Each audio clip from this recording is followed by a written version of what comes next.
नमस्कार दोस्तों, स्वागत है आपका दिव्य दृष्टि ऑनलाइन क्लासेज में। और मैं आपके साथ जुड़ रहा हूं, आपका मित्र, आपका अध्यापक डॉक्टर दीपक अवस्थी। और हम आज जिस पर्पज को लेकर के मिल रहे हैं दोस्तों, वो पर्पज है आपका जो कांस्टेबल है, उस कांस्टेबल की भर्ती परीक्षा जो अभी जनवरी में प्रस्तावित है, पुलिस महानिदेशक कार्यालय के द्वारा, PHQ के द्वारा जो जनवरी में प्रस्तावित है, उस एग्ज़ाम को लेकर के हम लोग बात कर रहे हैं।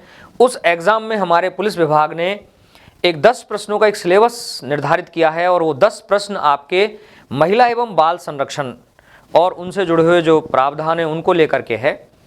इस पोर्शन को जोड़ने के पीछे भाई मुख्य उद्देश्य ये रहा कि आपको जिस नौकरी के लिए सेलेक्ट होना है, उस नौकरी में जाने के लिए आपके पास क्या इस समाज में रहने वाले एक बड़े वर्ग की जानकारी है अथवा नहीं है, क्या उनके संरक्षण के कानूनों के बारे में आपको पता है या नहीं है।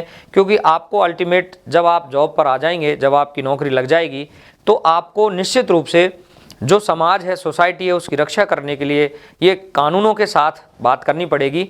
तो हमारा पुलिस विभाग, ये सिस्टम, हमारा पुलिस सिस्टम ये सोचता है कि जो बच्चे सेलेक्ट हों उनको पहले से ये पता हो कि हमें किस उद्देश्य के लिए इस भर्ती में बिठाया जा रहा है, हमारी भर्ती की जा रही है। तो उस उद्देश्य की पूर्ति करने के लिए हमने जो सिलेबस फ्रेम किया है पुलिस विभाग ने, उस सिलेबस में भी महिलाओं और बालकों से संबंधित जो अपराध हैं और उनके संरक्षण के जो प्रावधान हैं, उन प्रावधानों को रखा है। इसी को लेकर के दिव्य दृष्टि जो पब्लिकेशन है, उस दिव्य दृष्टि पब्लिकेशन ने भाई ये किताब लिखी है और ये आपको दिखाई दे रही है।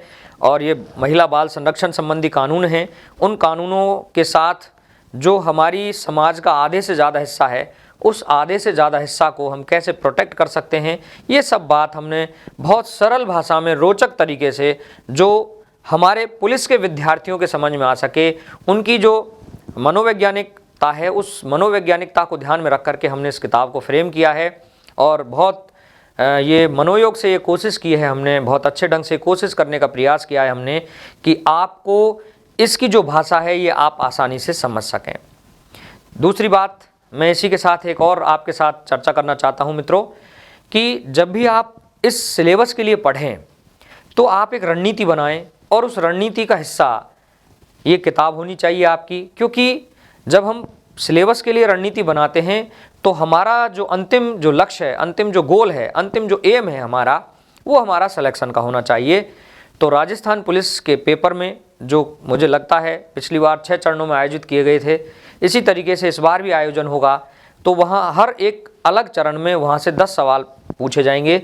इस संबंधित पोर्शन में से 10 सवालों का जो एक सीरीज है वो बनाई गई है, वो आपसे पूछी जाएगी।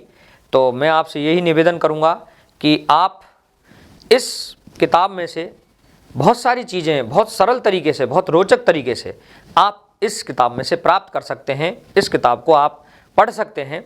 और ये दावा तो नहीं है, लेकिन ये है कि भाई जब हमने पिछला पेपर देखा तो वो सारा पेपर हमारी इसी किताब में से था।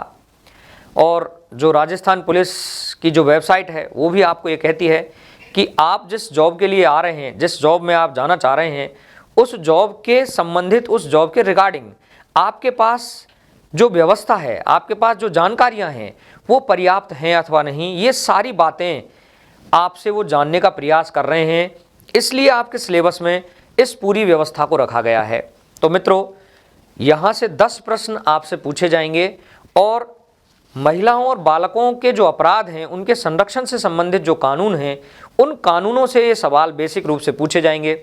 तो आपको उन कानूनों के बारे में सामान्य सी जानकारी होनी चाहिए कि अगर सती प्रथा है तो क्यों है और निषेधित करने के पीछे हमारा क्या उद्देश्य है। सरकार इसको निषेधित, सरकार ने कानूनी व्यवस्था से अगर कर दिया है तो आम जनजीवन में इसके प्रति चेतना है या नहीं है, ये देखने का काम भी इस पूरी व्यवस्था के साथ जुड़ा हुआ है। जैसे अगर मैं कहूँ एक दहेज प्रथा का मामला है, तो दहेज प्रथा एक आम कॉमन एक ऐसी कारण है क्राइम का, जिससे महिला और बालकों के प्रति क्राइम बढ़ता है। तो हमने दहेज निषेध को भी क्या कर दिया है, निषेधित कर दिया है, बंद कर दिया है, रोक दिया है। उसके लिए रोकथाम के लिए हमने कानून बना दिया है। लेकिन फिर भी अगर ऐसा कुछ हमें दिखाई देता है समाज में, तो उसकी रोकथाम के लिए हमने बहुत सारे कानून बनाए हैं। कानूनों के साथ साथ अन्य योजनाएं भी हमने संचालित की हैं।